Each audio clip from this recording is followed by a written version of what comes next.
T20 world cup super 8 में आज भारत अपना पहला मुकाबला खेलने जा रहा है। उसके सामने होगी दक्षिण अफ्रीका की टीम। दोनों ने ही अपने अपने पुल में टॉप किया है, मतलब दो टॉप की टीमों के बीच आज T20 वर्ल्ड कप का मुकाबला होगा।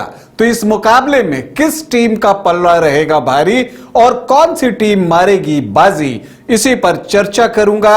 आंकड़े देखूंगा कि किसके पक्ष में है, ड्यू फैक्टर कितना प्रभावी होगा, प्लेइंग 11 क्या हो सकता है, इन सारी चीजों पर आपसे चर्चा होगी। नमस्कार, आप देख रहे हैं न्यूज बाइस्कोप और मैं हूं राकेश रंजन। भारत और दक्षिण अफ्रीका की टीमें T20 वर्ल्ड कप 2026 के अपने सुपर 8 का पहला मुकाबला आज खेलने जा रही है अहमदाबाद के नरेंद्र मोदी स्टेडियम में। दोनों, चूंकि ये सुपर 8 का मुकाबला है तो दोनों ही टीमें चाहेंगी कि वो जीत के साथ सुपर 8 का दौर शुरू करे, मतलब मुकाबला कांटे का होगा, क्योंकि दक्षिण अफ्रीका की टीम ने भी अपने ग्रुप के सारे मैचेस जीते हैं और इसलिए उसका भी कॉन्फिडेंस बढ़ा हुआ है। दूसरी तरफ टीम इंडिया रिसेंटली जबरदस्त फॉर्म में रही है, चाहे आप बाइलैटरल सीरीज की बात कर लीजिए या फिर अब तक जो T20 वर्ल्ड कप हुआ उसकी बात कर लीजिए, उसके पास एक एज दिखता है। तो टीम इंडिया जो है आज जीत के साथ अपने सुपर 8 अभियान की शुरुआत करना चाहती है। लेकिन अगर आप अहमदाबाद में देखें तो ऐसा नहीं है कि जो रिकॉर्ड है वो सिर्फ भारत के पक्ष में है। अहमदाबाद के नरेंद्र मोदी स्टेडियम में दक्षिण अफ्रीका ने भी 4 मैच खेले हैं, जिसमें 3 मैच उसने जीते हैं, 2 आउटराइट विक्ट्री है और एक मुकाबला टाई हुआ था अफगानिस्तान के खिलाफ, और फिर वो डबल सुपर ओवर में मुकाबला जीतने में सफल रहे थे। और जो एक मैच उन्होंने गंवाया है वो भारत के ही खिलाफ अहमदाबाद में गंवाया है। दूसरी तरफ अगर आप भारतीय टीम की बात करें तो अहमदाबाद में भारतीय टीम ने जो है अब तक लगातार अगर आप देखें तो 9 मैचों में 7 जीत हासिल की है, 2 में उसे हार का सामना करना पड़ा है। अगर आप भारत और दक्षिण अफ्रीका के बीच ओवरऑल हुए मुकाबलों की बात करें तो 35 मैचों में यहां भी रिकॉर्ड भारत के पक्ष में है, 21 जीत के साथ दक्षिण अफ्रीका के नाम 13 जीत है। T20 वर्ल्ड कप में क्या रिकॉर्ड कहता है, तो T20 वर्ल्ड कप में भारत और दक्षिण अफ्रीका की टीमें अब तक 7 बार भिड़ी हैं, जिसमें 5 बार बाजी भारत ने मारी है, सिर्फ 2 बार जो है दक्षिण अफ्रीका की टीम जीती है। और इन्हीं 2 टीमों के बीच T20 वर्ल्ड कप 2024 का फाइनल मुकाबला खेला गया था। तो उस फाइनल मुकाबले में जो हार मिली है दक्षिण अफ्रीका की टीम को, वो उस हार का हिसाब चुकता करना चाहेगी।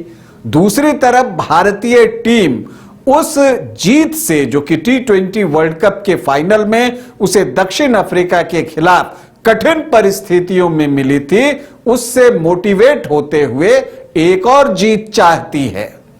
तो T20 वर्ल्ड कप 2024 के 2 फाइनलिस्ट के बीच आज का मुकाबला है। देखिए, अगर भारत के लिए आप कंसर्न की बात कीजिए तो अभिषेक शर्मा का फॉर्म भारत के लिए चिंता की बात बनी हुई है। हालांकि भारतीय कप्तान सूर्य कुमार यादव से जब यह सवाल पूछा जाता है तो वो कहते हैं कि चिंता हमें नहीं, मुझे तो चिंता उन टीमों के लिए हो रही है जिनके लिए अभिषेक शर्मा जो है वो आक्रामक रुख अख्तियार कर सकते हैं। तो ये बात तो इशारा कर रही है कि अभिषेक शर्मा आज का मुकाबला खेलने जा रहे हैं, ये ऑलमोस्ट तय है। लेकिन जब हम भारत के कंसर्न की बात कर रहे हैं तो ओपनिंग अच्छी मिलनी चाहिए। मतलब कि ओपनिंग पार्टनरशिप इस विश्व कप में भारतीय टीम को मिली नहीं है। और देखिए क्या अब इसको आप ड्रामेटिक आयरनी कह सकते हैं कि एक तरफ अगर आप देखें तो ईशान किशन जबरदस्त लय में है और दूसरी तरफ अभिषेक शर्मा के नाम 3-0 है। तो यहां पर अगर दोनों एक साथ चल जाए तो जो सूर्य कुमार यादव ने कहा कि उनकी चिंता जो है उन टीमों के लिए है जिनका सामना अभिषेक शर्मा से होना है, वो बात सच दिखती है कि अगर दोनों एक साथ चल गए तो फिर भारत को कुछ सोचने की जरूरत पड़ेगी नहीं। और तब जो एक स्ट्राइक रेट का मसला आता है तिलक वर्मा और सूर्य कुमार यादव का, वो भी सॉल्व हो जाएगा, क्योंकि अगर आप पहला विकेट जल्दी गंवा देते हैं तो तिलक वर्मा को रिपेयरिंग का काम करना पड़ता है। और ये बातें सूर्य कुमार यादव ने कही हैं कि तिलक वर्मा को टीम मैनेजमेंट ने उनकी भूमिका के बारे में बता दिया है। वो कहते हैं कि उनका स्ट्राइक रेट कोई मसला नहीं है। वो कहते हैं कि शायद तिलक वर्मा को भी ये पसंद ना आ रहा हो जो टीम मैनेजमेंट ने उनसे कहा है। तो मतलब ये भी बात तय है कि तिलक वर्मा भी आज का मैच खेलने जा रहे हैं। तो जो दो चर्चाएं जो है वो बाहर में हो रही थी कि तिलक वर्मा और अभिषेक शर्मा में से किसी एक को ड्रॉप करके क्या संजू सैमसन को खिलाया जा सकता है, तो वो संभावना अब मुझे नहीं दिख रही है। सूर्य कुमार यादव का जो प्रेस कॉन्फ्रेंस हुआ उसके बाद तो यही लगता है। अब अगर आप भारत के लिए चिंता की बात कीजिए तो स्पिन के खिलाफ भारत का प्रदर्शन अभी तक इस विश्व कप में बेहतर नहीं रहा है, खास करके जो फिंगर स्पिनर्स हैं उनके खिलाफ। और आप मानकर चलिए कि मार्करम भी आज पारी की शुरुआत में गेंदबाजी कर सकते हैं, चूंकि कोई ऑफ स्पिनर उस तरह का दक्षिण अफ्रीका के पास है नहीं। Keshav Maharaj left arm Orthodox spinner हैं, तो ऐसी परिस्थिति में मार्करम ऑफ स्पिन गेंदबाजी कर सकते हैं अभिषेक शर्मा के खिलाफ। लेकिन यह दोधारी तलवार होगी दक्षिण अफ्रीका के लिए भी, क्योंकि मार्करम पार्ट टाइम बॉलर हैं और अगर उनकी गेंदें अभिषेक के लपेटे में आ गई तो दक्षिण अफ्रीका जो है वो लपटा जाएगा, ये मानकर चलिए, ऐसा मुझे लगता है। लेकिन यह संभावना बनती है कि मार्करम नई गेंद के साथ गेंदबाजी कर सकते हैं। वैसे दक्षिण अफ्रीका के पास अच्छे अच्छे गेंदबाज हैं। इसके अलावा देखिए भारत के लिए अगर मुकाबला जीतना है तो उनको पावर प्ले जीतना होगा, बल्लेबाजी में भी और गेंदबाजी में भी, क्योंकि जब आप अच्छी शुरुआत करते हैं तो आपका आधा काम वहीं हो जाता है। तो मुझे लगता है कि पावर प्ले जीतने के लिए दोनों टीमें जो है वो कटिबद्ध आपको आज दिखने वाली हैं। भारत की फील्डिंग एक चिंता की बात है, खास करके जो ऊंचे कैचेस आ रहे हैं वो हाथों से छिटक रहे हैं, वहां पर भी सुधार की जरूरत है। लेकिन दक्षिण अफ्रीका के लिए भी देखिए मुश्किलें कम नहीं है। क्वालिटी स्पिनर्स के सामने बल्लेबाजी करना उनके लिए आसान नहीं होगा और ऐसे में वरुण चक्रवर्ती उनके लिए बड़ा थ्रेट हो सकते हैं। जो अक्षर पटेल हैं वो इकोनॉमिकल हैं, वो बहुत कंजूसी से गेंदबाजी करते हैं और जब आप उन पर स्ट्रोक लेने जाते हैं तो वो विकेट निकाल लेते हैं।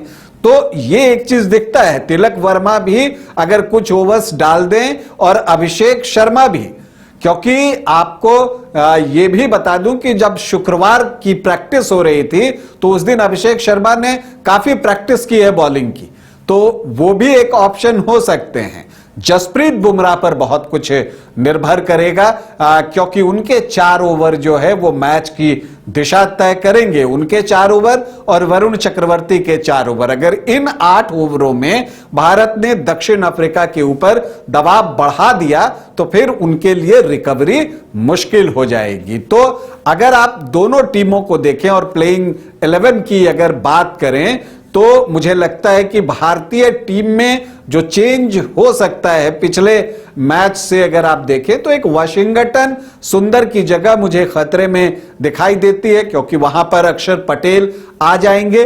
आप अर्शदीप खेलेंगे, सिराज खेलेंगे या कुलदीप खेलेंगे, इन तीनों में से किसी एक को अवसर मिल सकता है। अगर स्पिनर्स के साथ टीम ज्यादा जाना चाहती है तब फिर कुलदीप खेलेंगे, और नहीं तो मुझे लगता है कि अर्शदीप का पलड़ा थोड़ा इसलिए भारी है क्योंकि वो अर्ली ब्रेक थ्रू दिलवाते हैं, तो मुझे लगता है कि अर्शदीप ही खेलेंगे। तो ये चीज बाकी टीम में कोई परिवर्तन मुझे दिख नहीं रहा। अगर आप दक्षिण अफ्रीका की बात करें तो वहां पर देखिए मार्करम और डिकॉक और रिकेल्टन टॉप 3 बैटर ये हैं और तीनों एक्सप्लोसिव हैं। इन तीनों पर अंकुश लगाना भारतीय गेंदबाजों के लिए बड़ी चुनौती होने जा रही है, और अगर इन तीनों में से अगर तीनों विकेट आप निकाल लेते हैं तो फिर दक्षिण अफ्रीका के लिए परेशानी होगी। हालांकि पीछे आप देखें तो ब्रेविस भी हैं, स्टब्स भी हैं और मिलर भी हैं, तो दक्षिण अफ्रीका भी वो टीम है जिसकी बल्लेबाजी बहुत मजबूत है। फिर 7 नंबर पर मार्को येंसन भी आ जाते हैं, तो बल्लेबाजी उनकी मजबूत दिखती है। इसके अलावा बॉश हैं जो कि तेज गेंदबाजी भी करेंगे, बैटिंग भी कर लेते हैं। रबाडा हैं, हालांकि इस विश्व कप में बहुत लय में नहीं दिख रहे, लेकिन चूंकि ये बड़ा मैच है तो रबाडा की एक्सपीरियंस का लाभ दक्षिण अफ्रीका लेना चाहेगा। इसके अलावा लुंगी एनगिडी अच्छी गेंदबाजी कर रहे हैं और केशव महाराज जो है एक स्पेशलिस्ट स्पिनर इस टीम में हो सकते हैं, तो ये दक्षिण अफ्रीका की टीम होगी। जहां तक ड्यू फैक्टर एक बड़ा सवाल होता है, लेकिन अहमदाबाद में अगर आप देखें तो ड्यू उतना पड़ नहीं रहा है, मतलब कि टॉस उतना महत्वपूर्ण नहीं होगा, क्योंकि अहमदाबाद की पिच तो ऐसे भी बैटिंग फ्रेंडली विकेट है और जो भी टीम पहले बल्लेबाजी करेगी वो 200 के आंकड़ा को टच करना चाहेगी, ये भी आप मानकर चलिए, क्योंकि उससे कम रन इस पिच पर सेफ नहीं है। तो एक दिलचस्प मुकाबला भारत और दक्षिण अफ्रीका के बीच में, लेकिन अगर आप मैन टू मैन कंपैरिजन करें तो भारत को स्लाइट एज दिया जा सकता है। किस आधार पर? जो रिकॉर्ड हमें बता रहे हैं उस आधार पर, जहां भारत को एज है, जो रिसेंटली दोनों देशों के बीच सीरीज हुई उस आधार पर, और इस विश्व कप में दोनों टीमों के प्रदर्शन का आकलन करने के बाद लगता है कि भारतीय टीम का पलड़ा थोड़ा सा भारी है, लेकिन दक्षिण अफ्रीका को आप कम करके आंकने की गलती नहीं कर सकते, क्योंकि ये वो टीम है जिसके पास प्रतिभाशाली खिलाड़ियों की एक पूरी फौज है। टीम इंडिया को हमारी ढेरों शुभकामनाएं। अभी आपसे अनुमति चाहेंगे, इजाजत दें, नमस्कार।